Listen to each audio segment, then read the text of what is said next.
Paul Flores, viciously beaten in prison for the second time and left in a puddle of blood.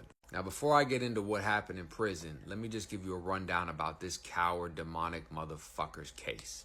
So in 1996, Paul Flores was going to college with Kristin Smart. They were all at a party having fun. They all have a rule: no one walks home alone. What does Paul do? He says, I'll walk her home. He immediately starts to try to kiss her and this and that. She rejects him. He's so insecure and weak-minded. Instead of just laughing it off, walking her home and going about his night, he starts to beat the shit out of her. She fights back. He gets even more embarrassed because he's losing the fight, eventually overpowers her, kills her, and rapes her. He gets away with it for almost 25 years, eventually getting caught in the early 2020s. He gets convicted and sentenced to a prison in California. Now, the first time he had the shit beat out of him was by an inmate named Boudreaux. Now, Boudreaux was also responsible for killing the I-5 serial killer when they were cellmates at that same prison. After he kills him, he gets transferred to the same exact prison that Paul Flores is. He catches Paul walking to medical and beats the living shit out of him. Officers break it up. They ship each other to different prisons, right? They both go different places.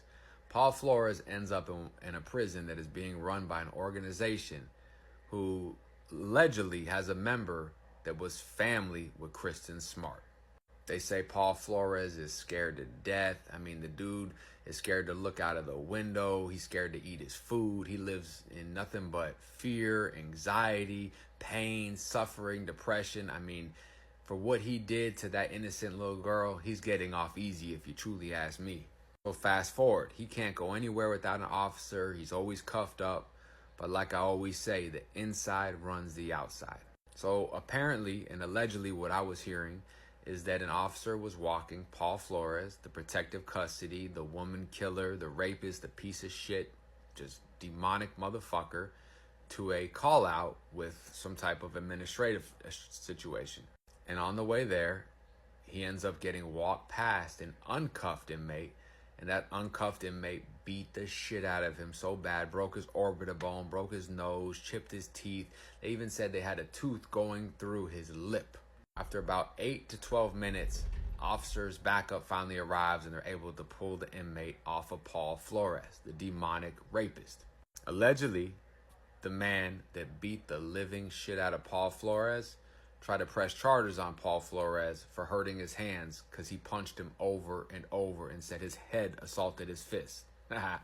Let this be a lesson. People who take advantage of certain people in our society because they know they can get over because maybe they're stronger, or maybe they caught them off guard, or maybe they're just such weak, nasty motherfuckers that they take the most disgusting approach to catch somebody vulnerable.